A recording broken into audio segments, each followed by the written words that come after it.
Welcome to Planet Pod, the podcast for everyone who cares about the planet.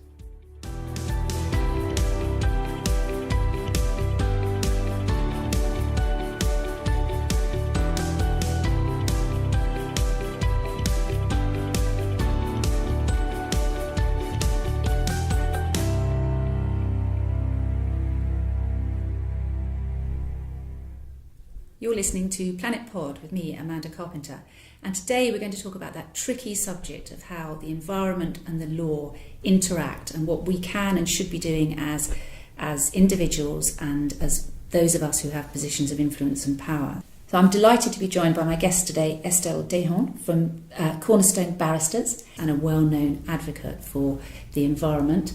And by Dr. Veneta Cooney, who's a consultant physician specialising in occupational and environmental medicine. Welcome both. Thank you so much for joining us. Thank you. Thanks, Amanda.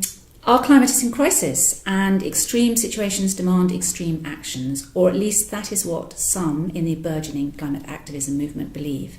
And so whether that's young people at school and college taking to the city streets to demand that their parents and those with power take notice, or whether it's the more high-profile and no less vocal Extinction Rebellion demonstrators engaging in direct access across the world. Or, more locally, perhaps it's anti-frackers protesting outside sites as far apart as Sussex and Lancashire. There's a sense that the voices in support of the planet are growing louder. So I wonder, with that as a kind of context, perhaps I could start with you, Veneta, because your background is around environment and health, and there's a really interesting juxtaposition. So, as the chair of the Working Party on Public Health and Environmental Law, I have to say I didn't know such a thing existed till I did my research. What is the connection and how do they interconnect? In terms of environment and health, I think we've known since the beginning really that breathing dirty air, drinking dirty water and eating contaminated food really isn't good for our health. It's been a gut feeling, a visceral feeling. Now we have quantitative data, reproducible, robust data from a plethora of scientific studies to conclusively show that there's a causal link between environmental pollution and adverse health outcomes. In the media, for example, air pollution and asthma is dominant for obvious reasons, but certainly my area of interest in terms of medicine and the environment is the scope of ill health associated with environmental pollution. It's so wide. So every person on the planet, of every age, every class, every profession will be affected by environmental pollution in some way. You don't even have to be born to actually be affected by environmental pollution because of the teratogenic effects of heavy metals, for example, on a developing fetus. So as a physician, in my day job, coalface healthcare provision, I care about people's health, and people care about their health, particularly the health of their children. And I think the narrative has seismically changed, notably over the last sort of 3 to 5 years, that the general public have become increasingly interested in the air that they breathe, the water that they drink, the food that they eat and so forth, in a way that they didn't before.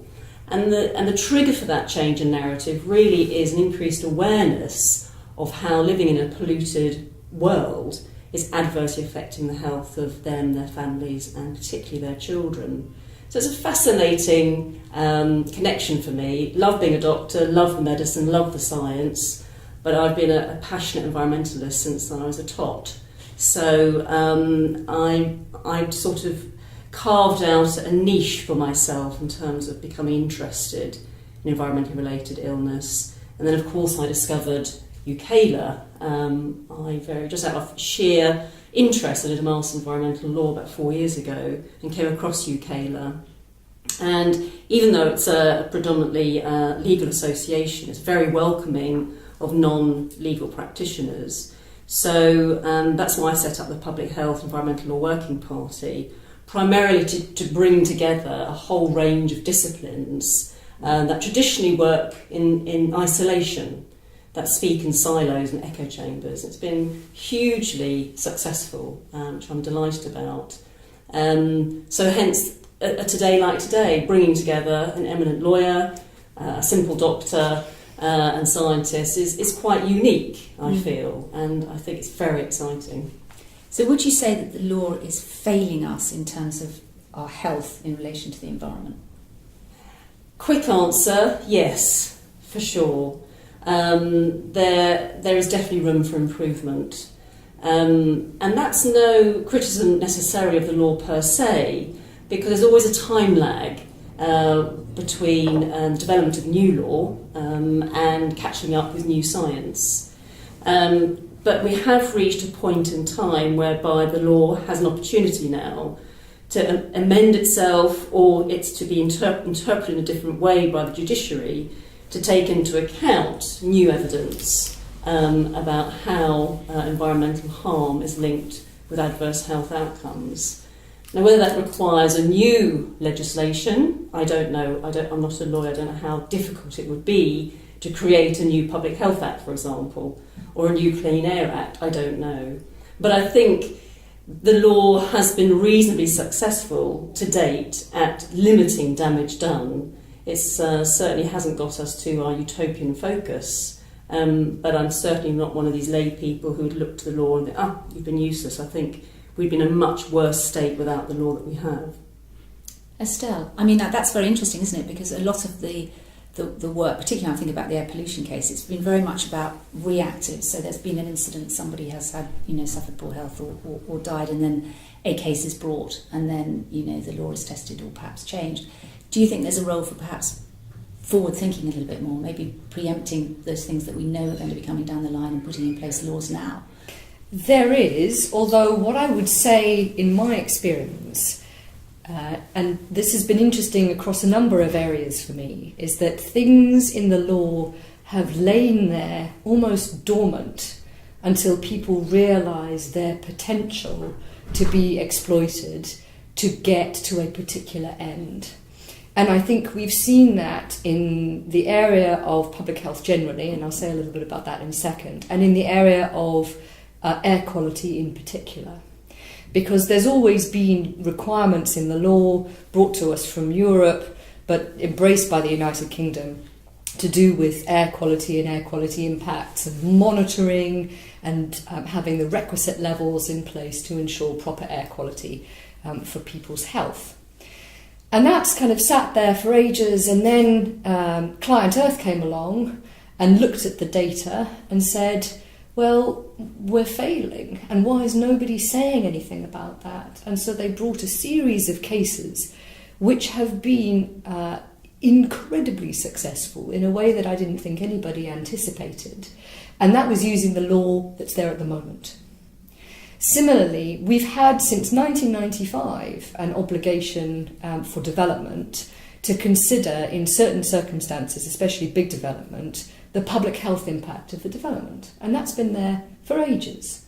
And all of a sudden, that started to become important in cases like minerals development, fracking, coal mining, where people are suddenly saying, well, look, you've got this requirement to consider the public health impact of what you're doing.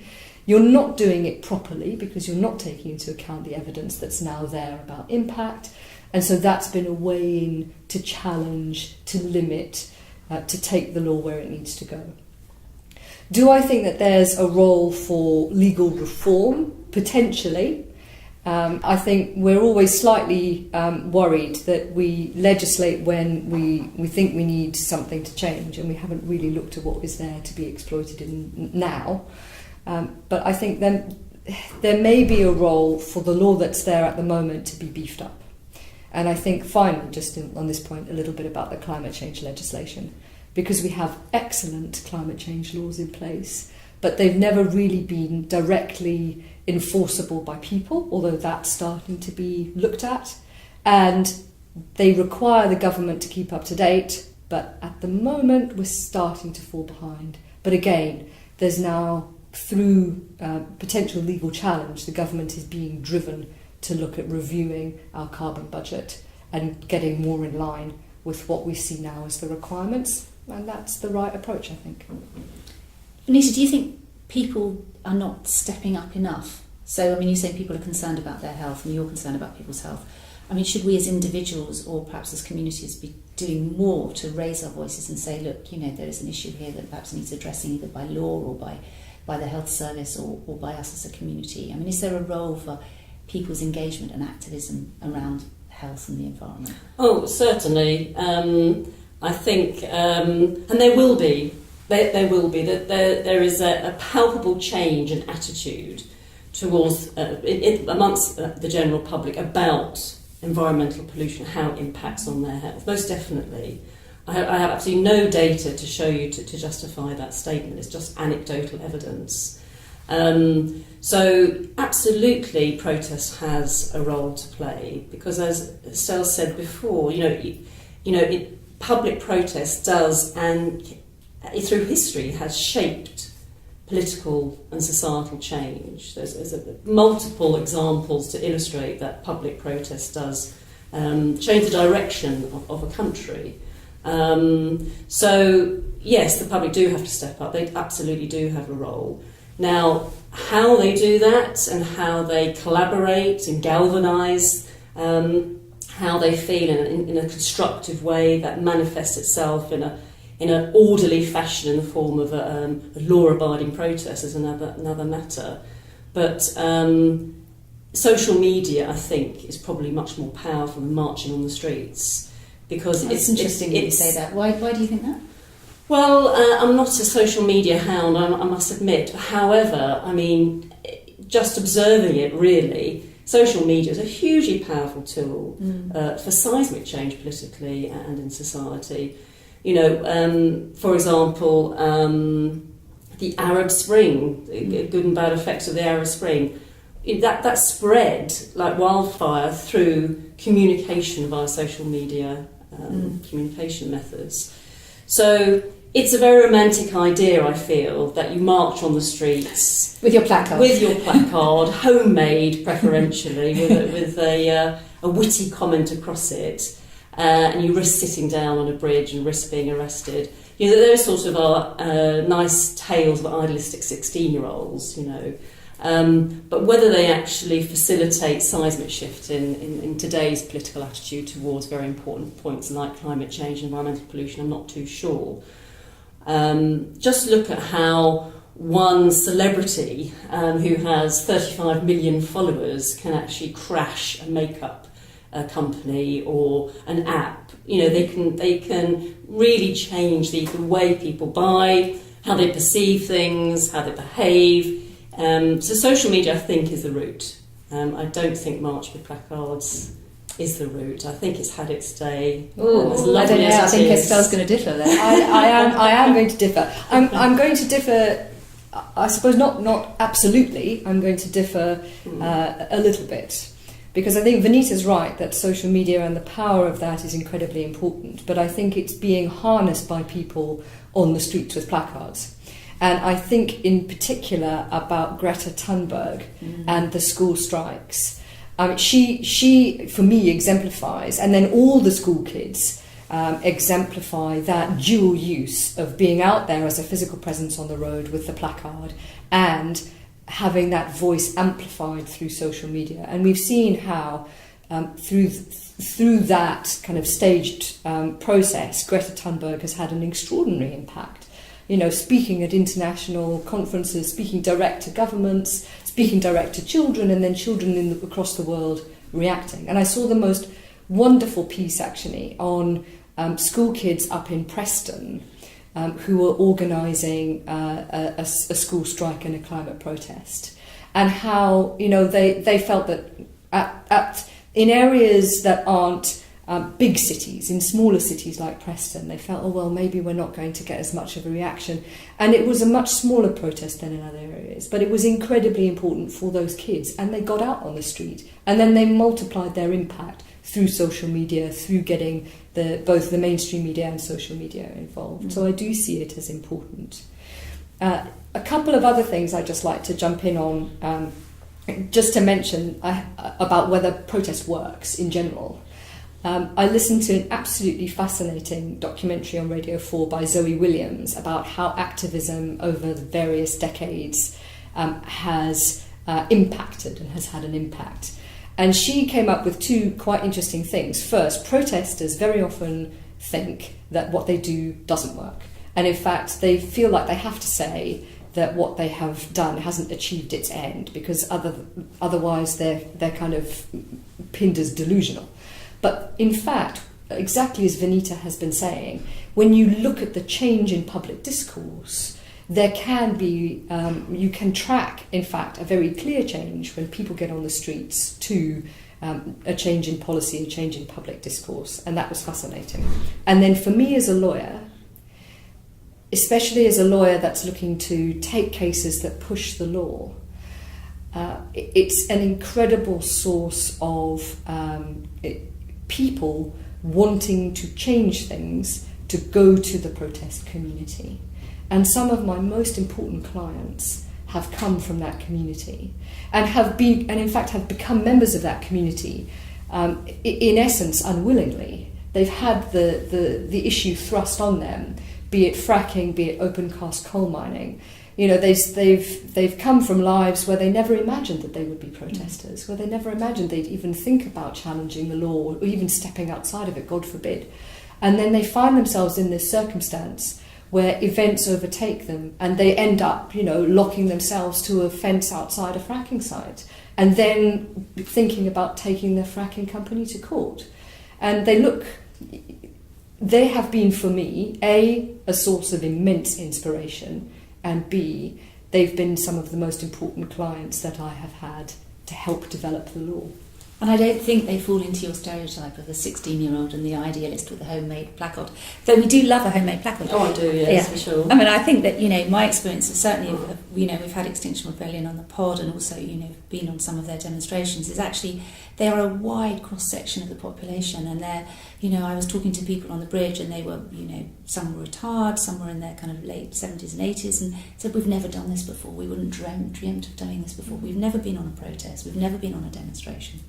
You know, but we're here because we feel this is important, and perhaps climate change goes beyond some of those other issues that people have taken to the streets about, because it affects all of us, doesn't it? And it's so local. And your example there about, you know, what's happening in Preston, that's local communities, local lives. It's my street. It's the field at the bottom of my road, and I think it galvanises people in a way that perhaps other issues haven't done. You know, so maybe and there is a role for protest, isn't there? But it has to sit alongside some of those other instruments, like, you know, the big high-profile climate cases that Climate Earth bring. But if your point, you know, Vinci, is that people care about their health, so they've got to care about this stuff, and if they have nowhere else to go, perhaps taking to the streets and then tweeting and posting about it is the answer. Yeah, I don't know. I mean, ultimately, people have to be very careful who they vote for. They have to vote. They have to vote. That's the first thing. I think when you look at the stats after every general election, it's all very heart-sinky, isn't it? The percentage of the population actually vote, and even less so in local elections.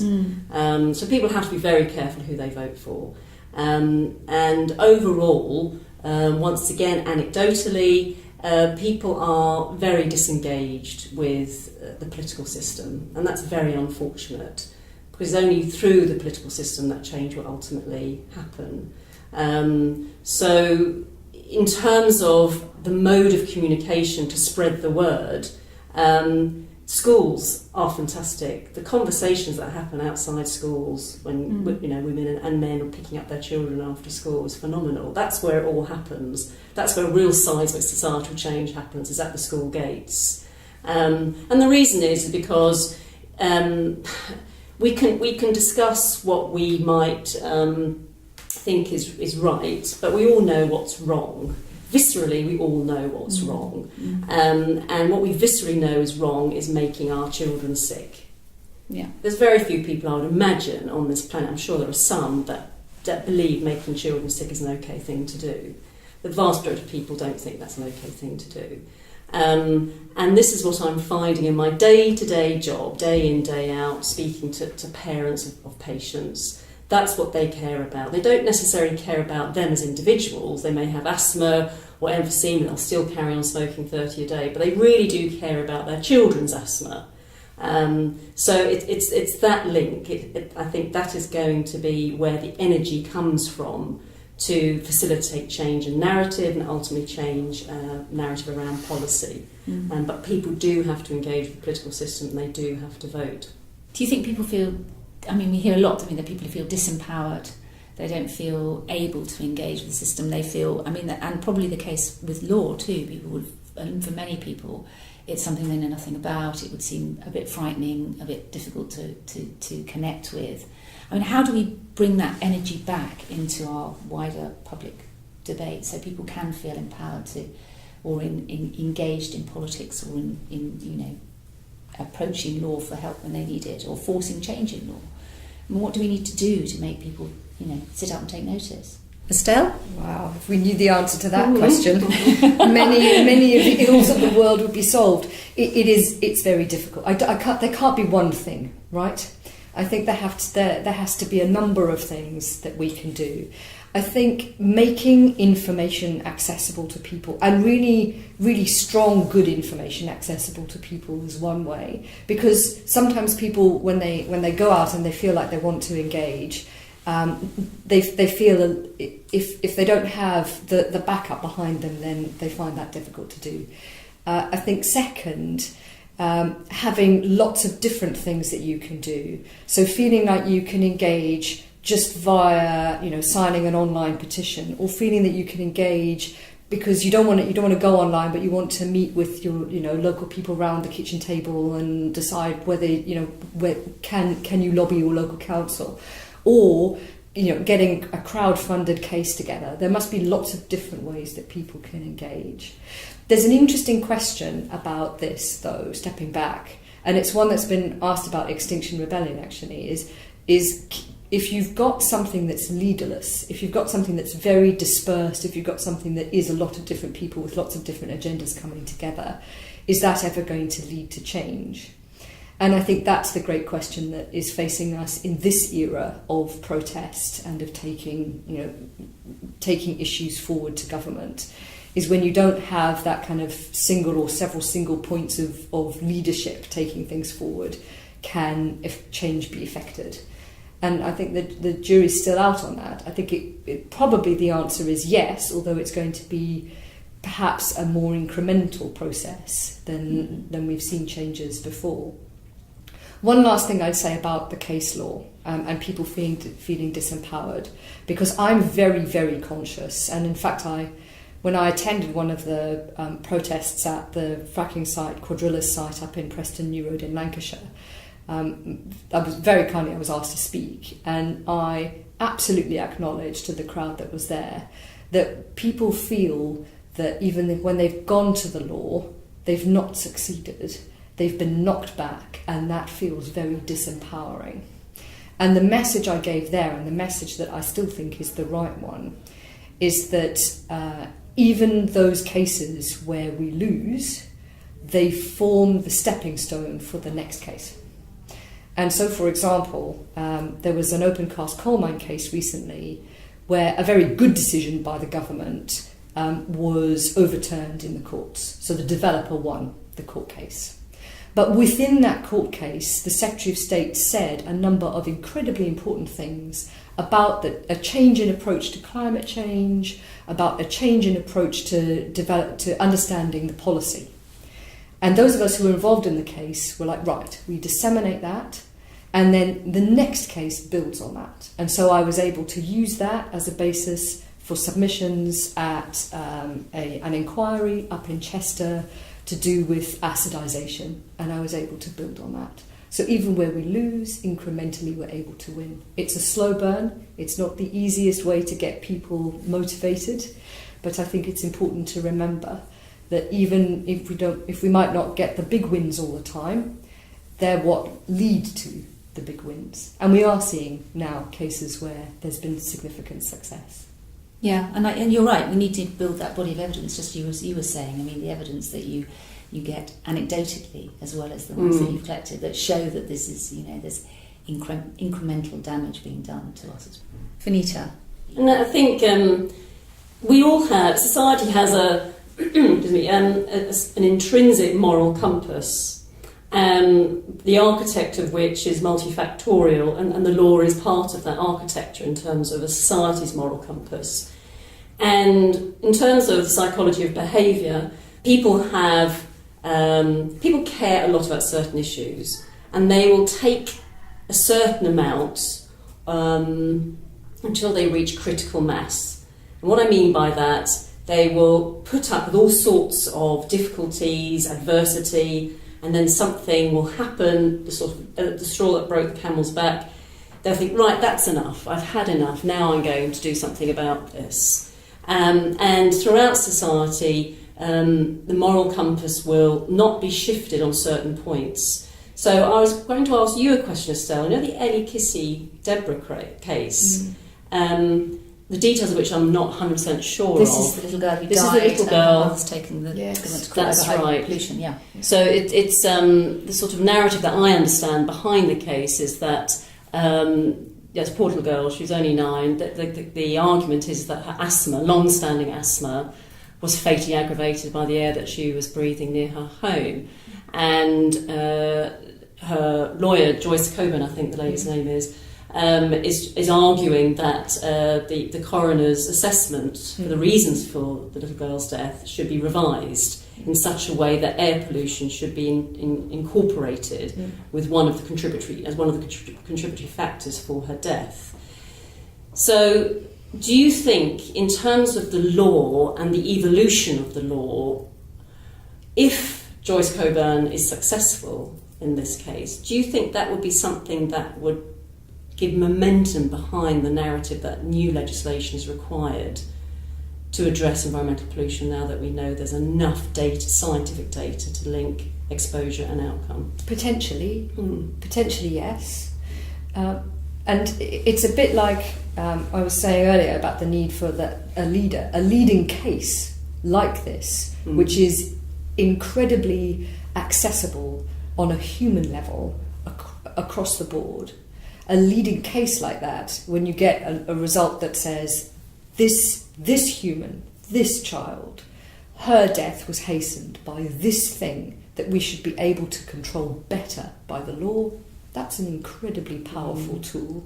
So I can see that. But I don't think the opposite is true. So imagine the case fails, because for any number of reasons, because the role of the coroner is a limited role, because in that particular circumstance what the coroner did was reasonable and the courts don't want to intervene when overall there's been a reasonable decision. There's all sorts of reasons why that might not succeed. I don't think that will mean that the impetus behind the story is necessarily diminished at a political level for wanting change. So I think if you succeed, that galvanises, but that doesn't necessarily entirely undermine the point that the case makes. And the reason why I pick up Ellie's case is because a number of parents who know about Ellie, you know, they say, oh, we know Ellie, as if they know her personally. Yeah. They've been following the case out of sheer interest because they also have a 9-year-old or 11-year-old who has asthma. So it's very interesting from a doctor's perspective and somebody who's interested in the psychology of behaviour that it's usually rubies in the rubble, isn't it? Yeah. That facilitate change. You know, as tragic as Ellie's case is, in my humble view, it's a small point along a long line of political and societal points made over the last sort of 30, 40 years we've been trying to tackle climate change. It's a case of a 9-year-old little girl in North London.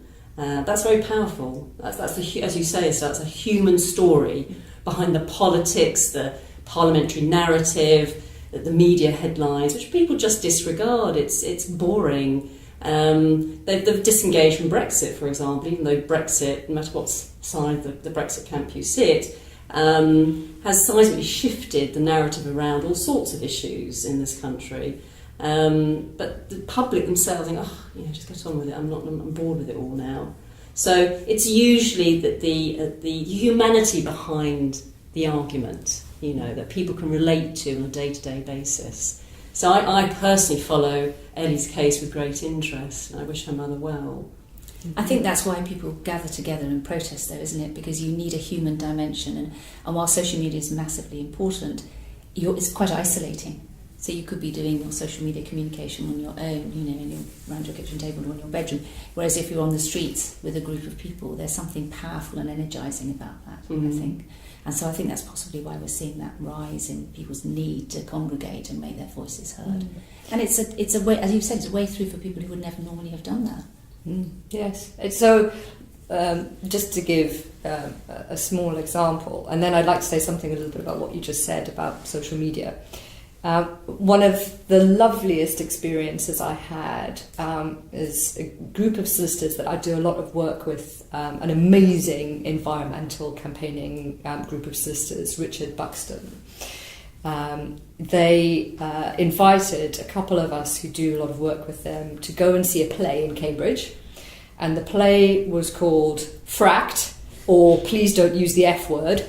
And it was by Alistair Beaton. And it was all about a couple, the retired academic and her husband, and she starts to understand about fracking, and she suddenly finds herself going from being a law-abiding citizen all her life to being out on the streets and protesting and needing that human kind of group of people around her to take the steps that she sees needing to be taken. And it was absolutely fantastic, and it absolutely captured, I think, what a lot of has happened with environmental movements across this country, that communities have reacted in a very human way to what they see confronting them. And when they see all the usual routes that they have to deal with the matter blocked because of government policy or because of whatever, politics, then they take to the streets.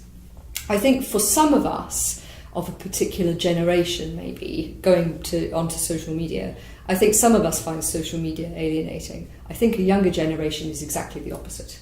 I think they find that their area where they feel most connected to people, sometimes difficult for us to understand, can be social media, and so that they might feel more connected to the people that they're engaging with on Twitter, that they're, where they pop up on people's timelines on Facebook, that they feel more connected to that. Yeah, and so for us, being on the streets is important. For them, on the street and on social media is equally as important. I think they would say that that's their form of protest very often as well. Yeah. They gather those groups together and they empower them. It was interesting you said that you thought Extinction Rebellion were leaderless. I was with someone the other day who said they hadn't joined because they were so bureaucratic.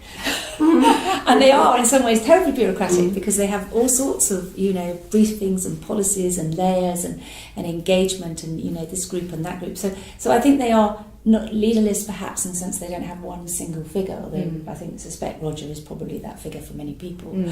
But I think actually probably they're very structured at a local level, and it's about that local empowerment and that local engagement. So so maybe they don't need leaders. Maybe that's just, But so what's our call to action? What can we do? What can Planet Pod listeners do to really push the change on this in terms of environment and health and making those politicians and those lawmakers and policymakers take notice? Veneta? I think we need to use the system that we have in place. I mean, you can lobby your local MP. You can get involved with politics. You can ensure that you are interested in the subject matter. Inform yourself. Go on social media and basically understand the subject matter better. So ultimately, environmental harm is a social justice issue. And the problem is we can't facilitate societal change without engaging our political system. Even though the parliamentary process is very cumbersome, it takes a long time for things to change, that's the only way change is going to happen. The other aspect is that people have to be careful what they buy. They need to be aware about how they consume, how they behave, what cars they buy, where they go on holiday, what clothes they wear. Because there is a disconnect between how we feel on a day-to-day basis, which feels quite good actually compared to the Industrial Revolution. Life is quite good in the Western world for most people. But the state of nature does not feel the same way. So there's a disconnect between how we feel on a day-to-day basis and the state of nature. So on the surface, it almost looks like, well, we have a great life because of the sake of nature. You know, we can't have a good life, the life that we have now, without continuing to behave as badly as we have done so, and that's the price we're willing to pay. And in terms of trying to switch that paradox, reverse it, it's going to be incredibly difficult.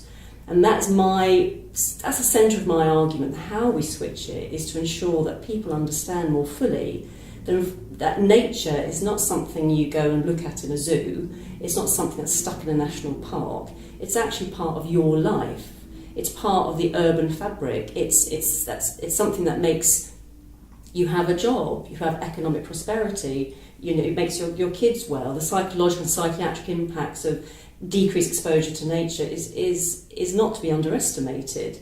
So it's trying to make people understand that it isn't a binary choice between economic prosperity and protecting nature.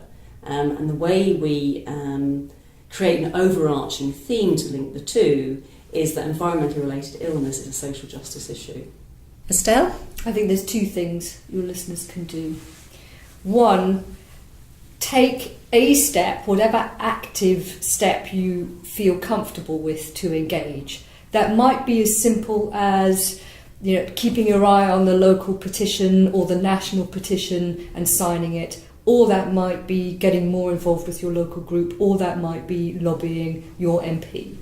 There will be steps that you feel confident in taking, and you should take them. There is no barrier to you taking those steps. So just getting involved in that small way can lead to big things. The second thing is a very kind of personal approach to how you address it. For me, I think the overarching issue is climate change. So one, look at whether your property, your building where you're living is properly insulated. The one small thing that we can do that would have a giant change is actually properly insulating and having buildings that breathe properly, that don't let off too much heat, but that don't keep in too much heat. Just if your property was properly insulated, that would take us a very far way down the line. And second, when you're thinking about what you consume, especially in terms of food, maybe think about the choices around meat, and I'm not saying everybody in the world has to be vegan. I'm just saying, you know, you might want to reduce here and there. You might want to choose to buy something that hasn't travelled. Small choices can have a big impact. I really believe that. I think every individual making a small choice can have a big impact. We believe that firmly at Planet Pod as well. So thank you both so much, Veneta and Estelle. Fascinating. And there's so much more to do, and we're so glad that you're fighting on our behalf. Thank you to my guests, and thank you for listening. We would love to hear from you about what you think about Planet Pod. You can tweet at planet_pod or get in touch via the website theplanetpod.com, where you can subscribe and download previous episodes. If you've enjoyed today's show, please give us a 5-star review. It helps us make better programmes. Be sustainable and stay green. Planet Pod is an Achill Sounds production, hosted by me, Amanda Carpenter, edited and produced by Jim Haywood, with additional research by Beth Palmer.